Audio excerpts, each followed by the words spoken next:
তো বন্ধুরা good morning. দেখো সকাল সকাল বসে গেছি, ওদিকে ভাত বসিয়ে দিয়েছি।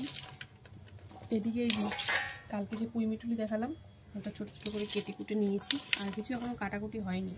এখানে দেখো কড়াই ফুটিয়ে নিয়েছিল কালকে রাতে, ছাড়িয়ে ছড়িয়ে রেখেছি। ছাড়িয়ে রাখলে না বেশ ভালো থাকে জিনিসটা। আর এই যে সব সবজি সবজা বের করে নিয়েছি। তো সবজি ছিল বলে কালকে সবজি আনে নিয়ে এই কড়াইশুঁটি আর এই ক্যাপসিকাম দুটো আর লেবু দুটো নিয়ে এসছে। আর এইসব সবজি তো ছিল, এখনও বিট গাজর বিনস সব রয়েছে। আর এই লাউটা আজকে করবো, তাই লাউটা বের করেছি।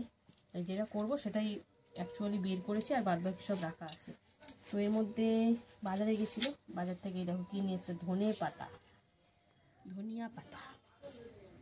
আর নিয়ে এসছে কি আজকেও আবার 2টো প্যাকেট। চলো একে একে খুলবো। বলেছি একদিন বাজার দিয়ে আনতে ব্যাগটা বের করে রাখবো, কোনোদিন বের করে রাখি না, আজকে আমিও ভুলে গেছি। তো চলো প্রথমে ছোটোটা খুলি, বলো ছোটো থেকে শুরু হোক। এই দেখো লাউ দিয়ে খাবে বলে চিংড়ি নিয়ে এসছে। তো চিংড়িটা এই চিংড়ি মানে 30-35 টাকা সব। 30 টাকা ওই তো যাই হোক, চিংড়ি গন্ধে গন্ধেই খাওয়া। আর এটার মধ্যে কি আছে চলো দেখি। এই দেখো ছোটো ছোটো সাইজের ভোলা, গায়ের মধ্যে চলে আসছে। তো এই হচ্ছে আজকে মাছের বাজার। এই দেখো ভোলা মাছের সাইজটা দেখো, ওই যে একদিন এনেছিল না ছোট আর বড় মিলিয়ে, তো এটা ছোটো সাইজটা বেশ ভালো হয়, ছোটোগুলো খেতে টেস্টি হয়, বড়গুলো একটা কেমন গন্ধ ছাড়ে। হ্যাঁ যাই হোক এই দেখো এই হচ্ছে আজকে মাছের বাজার, ভোলা মাছ। আর এইদিকে এই যে সুরওয়ালা ট্যাংরা বলছি তো চিংড়ি মাছ। তো এই হচ্ছে আজকে মাছের বাজার। তো চলো মাছ ফাছ ধুয়ে চিংড়িটাও ছাড়াতে হবে, বড় বড় চিংড়ি বেশ। তো পুঁই মিটুলি কাটা হয়ে গেছে, এখন পুঁই মিটুলিতে আলু বেগুন টেগুন দেবো, আর লাউটাও কাটবো। তো চলো মাছটা ধুয়ে আসি, তারপরে আসছি। তো বন্ধুরা এই যে সবজি কাটতে বসে গেছি। আমি ভাবলাম হয়তো বেগুনগুলো কচি আছে, কিন্তু পোকা লেগে যাচ্ছে। তো যাই হোক বেগুন কেটে নিচ্ছি পুঁই মিটুলি দেবো বলে। আর এই দুটো ভাবছি ইসেতে দেবো, মাছের ঝালে। ভোলা মাছ নিয়ে এসছে, ওই দিয়ে করবো। তো বেগুন কেটে নিলাম, এই দেখো একদম কচি বেগুন, দানা সেরকম নেই, ওই একটু পোকা বেরিয়েছে আর কি। তো আর এই আলুটা দেবো, এই একটা আলুদের সিম টিম থাকলে ভালো হতো, যখন থাকে না তখন এই আমটি জাবড়ি করে দিই, আর যখন মানে আমি তো সিম নিয়ে এসেছিলাম, গেলে সব খেয়ে নিছো। একদিন বাটা খেলাম, একদিন ওই যে শুটকি ফুটকি দিয়ে করলাম, ভুলে গেলাম। তাহলে ঠিক আছে। তো চলো এবার লাউটা কাটবে, কচি লাউটা কেটে ছাড়িয়ে তারপরে কাটবো। ও মাই গড একদম কচি লাউ। তো চলো ছাড়িয়ে ধুয়ে তারপরে কাটবো। আমি আর বড় দিকে যাইনি, তুই ছোটটাই দাও। একদম কচি, রান্না করলে দেখাই যাবে না। তো চলো ছাড়িয়ে নিয়ে আগে সুন্দর করে। ওদিকে ভাত বসিয়ে দিচ্ছি, আর এদিকে এখনো দেখো রান্না সবজি কাটতে কাটতেই সময় চলে যায়। তারপরে ভিডিও করতে গেলে একটু তাড়াহুড়ো করলে তো হবে না, এই ধীরে সুস্থে কাটতে হবে, নাহলে হাত পাত আবার উড়ে যাবে। তো যাই হোক এই যে ছাড়িয়ে নিলাম, এরমভাবে প্রত্যেকটা ছাড়িয়ে নেব, তারপরে ধুয়ে তারপরে কাটবো। তো চলো ছাড়িয়ে নিই, তারপরে আসছি আবার। তো বন্ধুরা এই যে লাউ কাটতে বসে গেছি, ভালো করে ছাড়িয়ে ধুয়ে নিয়ে তারপরে লাউটা কাটছি। তাহলে কি হবে, রান্না করার সময় অতটা জল বেরাবে না। আর সবজি তো মোটামুটি কেটেই নিয়েছি, ওই মাছে দেবো বলে বাদবাকি 2টো বেগুনও কেটে জলে ভিজিয়ে রেখেছি। আর টমেটো পেঁয়াজ সব ছাড়াছাড়ি হয়ে গেছে, জাস্ট একটা আলু বাইরে রেখেছি কাটবো। তো লাউটা কেটে তারপরে, নাহলে না হাতটা আবার বালি হয়ে যাবে। আর টুকিটাকি কাটা, যেমন ধরো একটু আদা কাটলাম, ধনে পাতা, এইসব কাটাকাটি চলবে। তো চলো লাউটা কেটে নিই, তারপরে আবার আসছি একবারে সরাসরি, মানে আবার আসছি বলাটা ভুল, একবারে সরাসরি রান্নাতে চলে যাব। তো দেখতে থাকো। আর কি বলবো, এই যে একদম কচি লাউ। আজকে মনে হচ্ছে অন্যদিন লাউয়ের চাচা নানা দাদু এদেরকে নিয়ে আসে, আজকে পুরো একদম শব্দ বাচ্চা নিয়ে এসেছে লাউয়ের। তো চলো লাউটা কাটতে বেশ মজা লাগছে, যেহেতু কচি তো ভালো লাগছে। লাউয়ের দানাগুলো আটকালে বেশ বাজে লাগে, খেতেও ভালো লাগে না। তো চলো এবারে একবারে সবজি কেটে সরাসরি রান্নায় চলে আসছি। এদিকে ভাত প্রায় হয়ে গেছে, এখন নামিয়ে গড় দেবো। আর এদিকে কিন্তু পুঁই মিটুলি চচ্চড়িটা বসিয়ে দিয়েছি, 5 করে শুকনো লঙ্কা দিয়ে সামান্য একটু হলুদ দিয়েছি। তো একদম সামান্য তেলের মধ্যে দিয়েছি যাতে তেল না ছেটকায়। তো এখানে আছে আলু, বেগুন, পুঁই মিটুলি আর কড়াইশুঁটি আর কটা বিনসও দিয়েছি। তো চলো একটু হালকা ভাজাভাজি হোক, তারপরে লবণ হলুদ হলুদ সব দেবো। তো দেখতে থাকো। এই যে দিয়ে দিলাম কাঁচা লঙ্কা, লবণ, হলুদ গুঁড়ো, জিরের গুঁড়ো সব দিয়ে সুন্দর করে মিশিয়ে সামান্য একটু জল দিতে লাগবে। তো চলো হলুদটা দিয়ে ভালো করে মিশিয়ে একটু ভেজে নিই, তারপরে অল্প করে একটু জল দিয়ে সুন্দর করে ডাঁটা আলু সব সিদ্ধ করতে হবে। তো চলো ভালো করে মিশিয়ে নিই, একটু ভাজা হোক, তারপরে আসছি। বন্ধুরা এই যে জল দিয়ে দিলাম আর দিয়ে দিলাম সামান্য চিনি। তো দিয়ে এখন সুন্দর করে সবজিগুলো সিদ্ধ করে নেব। তো চলো প্রপার রান্না হলে তোমাদের সাথে শেয়ার করব, তো সঙ্গে থাকো, দেখতে থাকো। বন্ধুরা এই দেখো সব সবজি কিন্তু সুন্দর করে একদম সিদ্ধ হয়ে গেছে। তো চলো একটু হালকা বাড়িয়ে দিলাম, এবার জলটা একটু টেনে গেলে তারপরে নামিয়ে নেব। তো বেশ দেখতে ভালোই লাগছে, আর অল্প জিনিস খেতেও কিন্তু ভালোই হয়। তো চলো একটু শুকনো শুকনো করে নামিয়ে নেব। 2 মিনিট তো হয়ে গেল। তারপরে দেখো একটু হলুদ দিয়ে আর লবণ দিয়ে এখন চিংড়ি মাছটা ভেজে নিচ্ছি, কারণ লাউ চিংড়িটা এতে বসাবো। তো চলো চিংড়ি মাছটা বেশি কড়া করে ভাজবো না, হালকা করে ভাজবো। কড়া করে ভাজলে রাবারের মতন শক্ত হয়ে যায় আর খেতেও কোনো টেস্ট লাগে না। তো চলো চিংড়ি মাছটা ভেজে নিই, তারপরে লাউটা বসাবো। তো তখন শেয়ার করব, দেখতে থাকো। চিংড়ি মাছ ভাজার পর কালো জিরে আর শুকনো লঙ্কা ফোড়ন দিয়ে দিলাম লাউ, সাথে দিলাম লবণ হলুদ আর কাঁচা লঙ্কা।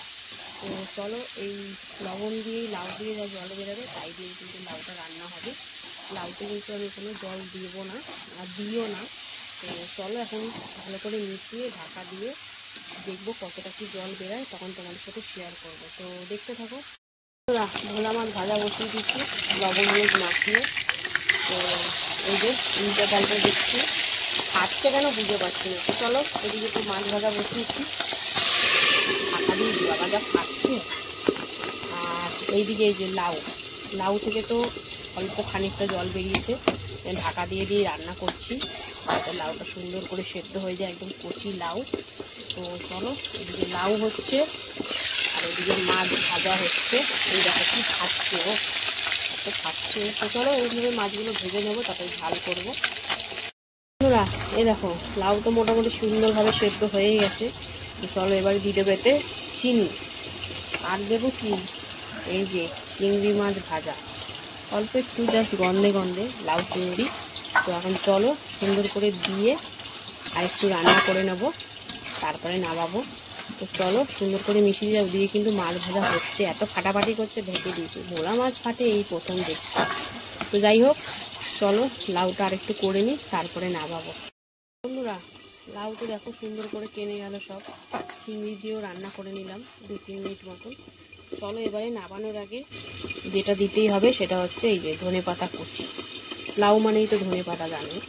তো চলো এবার নামিয়ে নেব লাউ চিংড়ি, ধনেপাতা দিয়ে একদম রেডি।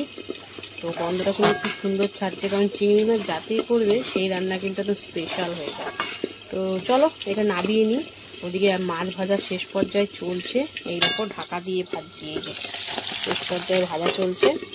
তো এখন এটা নামিয়ে নিই, তারপরে ওইদিকে আবার ভোলা মাছের ঝালটাও করতে হবে। তো দেখাবো তোমাদেরকে, তো দেখতে থাকো, সঙ্গে থাকো। বন্ধুরা এই যে মাছ ভেজে নিয়ে এবারে কিন্তু বেগুনগুলো ভেজে নিচ্ছি হলুদ দিয়ে সামান্য। তো চলো লাল লাল করে সুন্দর করে ভেজে নেবো, তারপরে তরকারিটা বসাবো। তো চলো বেগুনটা ভেজে নিতে বেশিক্ষণ সময় লাগবে না, আর মাছের ঝাল কিন্তু বেশিক্ষণ লাগবে না, কারণ আলু তো দেবো না। বেগুন তো ভাজা হয়ে গেলে মানে ঝালের মধ্যে দিয়ে দেবো, মাছের সাথে হয়ে যাবে রান্না। তো মিনিমাম এখনও তাও 5-10 মিনিট লাগবে, 10 মিনিট তো লাগবেই। তো চলো বেগুনটা ভেজে নিই, তারপরে আসছি আবার। বন্ধুরা এই দেখো বেগুন কিন্তু একদম লাল লাল করে ভেজে নিয়েছি। তো চলো নামিয়ে এবার ঝালটা বসাবো। তো বেগুনগুলো এত ছোটো ছোটো করে কেটেছি, দেখি নাড়ানাড়ি করলেই ভেঙে চলে যাবে। তো চলো নামিয়ে নিই, তারপরে তরকারিটা বসাবো। বন্ধুরা এই যে কালো জিরে ফোড়ন দিয়ে এখন পেঁয়াজটা ভাজতে বসিয়েছি, তারপরে টমেটোটা দেবো। পেঁয়াজটা একটু ভাজা হলে তারপরে টমেটোটা দিয়ে একটু নরম করে নেবো। তো চলো পেঁয়াজটা ভাজা হোক, তারপরে আসছি আবার। বন্ধুরা দিয়ে দিলাম টমেটো, লবণ আর হলুদ। তো চলো টমেটোটা সুন্দর করে নরম করে নিই, তারপরে সর্ষে বাটাটা দেবো। সর্ষে বাটা দিয়ে ঝাল করছি আজকে। তো চলো এটা নরম হোক, তারপরে আবার তোমাদেরকে দেখাবো। বন্ধুরা এই যে টমেটো কিন্তু সুন্দর করে গলিয়ে নিলাম, এবারে আমি দিয়ে দিচ্ছি সর্ষে আর কাঁচা লঙ্কা বাটা। তো চলো সুন্দর করে দিয়ে হালকা করে তো কষিয়ে নিতে হবে। লবণ তো দিয়েই দিয়েছি, তো হালকা করে কষিয়ে নেবো, নাহলে সর্ষে মানে সিদ্ধ হয়ে যাবে। তো চলো একটু কষিয়ে নিই হালকা করে, তারপরে পরিমাণ মতন জল দিয়ে দেবো। তো এই দেখো সুন্দর করে মিশিয়ে নিচ্ছি। তো চলো একটু হালকা করে কষিয়ে নিই, তারপরে আসছি। হালকা করে তো কষিয়ে নিলাম, তো চলো এবারে জল দিয়ে দিই। যতটা পরিমাণে আমি ঝোল রাখবো সেই হিসাবে দিয়ে দেবো, খুব বেশি গাঢ় করবো না। তো চলো দিয়ে দিলাম জল। তো মিক্সির জারটা ধুয়ে দিয়ে দিলাম। তো এখন সুন্দর করে ফুটিয়ে নেবো, তারপরে মাছ আর বেগুনটা দেবো। তো চলো ঝোলটা সুন্দর করে ফুটিয়ে নিই, তারপরে ঝোল তো সুন্দর করে ফুটিয়ে নিয়েছি। তো চলো এবারে মাছ আর ভাজা বেগুনগুলো আমি দিয়ে একবারেই রেখেছি, কারণ বেগুনটা ভালো করে ভেজে নিয়েছি, তাই আর আগে দেওয়া দেওয়ার ব্যাপার নেই, মাছের সাথে একবারে দিয়ে দিলাম। তো চলো এখন ঝোলের সাথে ভালো করে মিশিয়ে একদম টকবক টকবক করে ফুটিয়ে নেব। তো চলো সুন্দর করে একদম ডুবিয়ে দিয়েছি। তো এখন ভেজে নেওয়া মানে ফুটিয়ে নেওয়ার পালা। এখন চলো সুন্দর করে ফুটিয়ে নিই, তারপরে আবার দেখাবো তোমাদেরকে। এই যে টকবক করে তো ফুটিয়ে নিয়েছি মাছ আর বেগুন দিয়ে। এবার এইটা না দিলেই নয়, হচ্ছে কাঁচা সর্ষের তেল। এটা কিন্তু সর্ষে বলো পোস্ত বলো, এতে দিলে বেশ ভালো একটা স্মেল বেরায়, গন্ধটা। তো চলো এটা দিয়ে সুন্দর করে হালকার উপর একটু নাড়িয়ে নিলাম। আর এবার কিন্তু ওপর থেকে দিয়ে দেবো এই যে ধনেপাতা কুচি। এটা ভোলা মাছে দিলে বা সর্ষের ঝালে দিলে বেশ ভালোই লাগে। আর এখন শীতকালে ধনেপাতা যাতে দেবে তাতেই ভালো লাগবে। তো যাই হোক, এই দিয়ে একদম সুন্দর করে হালকার উপর নাড়িয়ে এবার কিন্তু আমি গ্যাসের ফ্লেম বন্ধ করে দেবো। আমার কিন্তু বেগুন দিয়ে ভোলা মাছের সর্ষে দিয়ে ঝাল একদম রেডি। তো কেমন লাগলো আজকের এই রান্নাবান্নাগুলো অবশ্যই কমেন্টে জানিও। জানি সময়ের অভাবে হয়তো পুরোপুরি তোমাদের দেখাতে পারি না, যতটা পারি তোমাদের দেখানোর চেষ্টা করি। তো ভিডিও যদি ভালো লেগে থাকে অবশ্যই লাইক কমেন্ট শেয়ার করে ফলো করে পাশে থেকো। আর যারা যারা এখনও ফলো করোনি অবশ্যই ফলো করে নিও। তো চলো এখনের মতন টাটা, আবার চলে আসবো দুপুরে খাবার ভিডিও নিয়ে। ততক্ষণের জন্য সবাই সুস্থ থেকো, ভালো থেকো। হ্যালো বন্ধুরা, শুভ দুপুর। তো প্রতিদিনকার মতো কিন্তু দুপুরের লাঞ্চ থালি নিয়ে বসে পড়েছি। তো আজকে হচ্ছে মঙ্গলবার। তো চলো প্রথমেই দেখে নিই মঙ্গলবার দুপুরের লাঞ্চ থালির মেনুতে যে কি কি রেখেছি। লাঞ্চ থালি তো প্রতিদিনকার মতো সুন্দর করে সাজিয়ে নিয়েছি। রয়েছে এখানে গরম গরম ভাত, এখানে রয়েছে এক টুকরো পাতিলেবু, ওইখানে রয়েছে কিন্তু আলু বেগুন দিয়ে পইমিটুলির চচ্চড়ি, রয়েছে এখানে লাউ চিংড়ি, আর করেছিলাম বেগুন দিয়ে ভোলা মাছের ঝাল। তো চলো তোমার সাথে একদম রেডি। তো প্রতিদিনের ন্যায় কিন্তু খাওয়া দাওয়া শুরু করে দিচ্ছে। তো প্রথমেই খাবে পুঁইমিটুলির চচ্চড়ি, যেটা আমি করেছিলাম আলু বেগুন কড়াইশুঁটি আর সামান্য একটু বিনস দিয়ে। তো বেশ ভালোই লাগছিলো খেতে। আর যেহেতু মানে প্রপার একদম বিনা সারে এটা, তো বেশ ভালোই লাগছিল। বাজারেরটা একটা অন্যরকম স্বাদ থাকে, আর এটা কিন্তু একটা অন্যরকম স্বাদ। তো বেশ ভালোই লাগছিল খেতে। এটা দিয়ে বেশ অনেকটা ভাত খেয়ে নেওয়া যাবে এমন একটা তরকারি।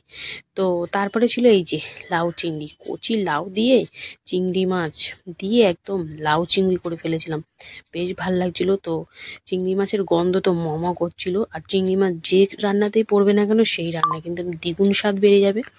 তো বেশ ভালো লাগছিল। আর অনেকদিন পর কিন্তু চিংড়ি মাছটা আনলো, তো বেশ জমিয়ে রান্না করলাম। আর লাউ চিংড়িটা বেশ জমিয়ে একদম খাওয়া হলো। তো কর্তা মাছের তো চিংড়ি ফেভারিট, তাই ওর ভালো লাগবেই। তো লাউ চিংড়ি দিয়ে খাওয়া কমপ্লিট। এবার এই যে বাদবাকি ভাতটা একদম ছড়িয়ে ছিটিয়ে নিয়ে নিল। আর এই যে এবার বেগুন দিয়ে ভোলা মাছের ঝাল একদম ঢেলে নিল সর্ষে বাটা ধনে পাতা দিয়ে। তো চলো একদম সুন্দর করে পাতের মধ্যে ঢেলে নিল। এবার লেবুও চিপে নিল। আর লেবুটা জানো কি টক, পাতি লেবুতে এত টক ছিল, বেশ ভাল লাগছিল টক টক।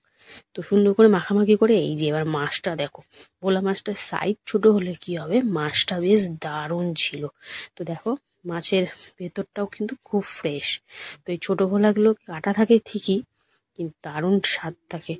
তো একদম জমিয়ে খেলাম ভোলা মাছ চিংড়ি মাছ দিয়ে। তো দুপুরটা বেশ জমেই গেছিলো। আজকে প্রত্যেকটা রান্নাই ভালো হয়েছিল। একটু নুন ইসেতে পুঁইমিটুলিতে কম হয়েছিল, এছাড়া সব ঠিকঠাক ছিল। তো কেমন লাগলো আজকে আমাদের এই দুপুরের খাওয়া দাওয়া তোমাদের অবশ্যই কমেন্টে জানিও। ভালো লাগলে লাইক কমেন্ট শেয়ার করে ফলো করে পাশে দেখো। তো চলো টাটা।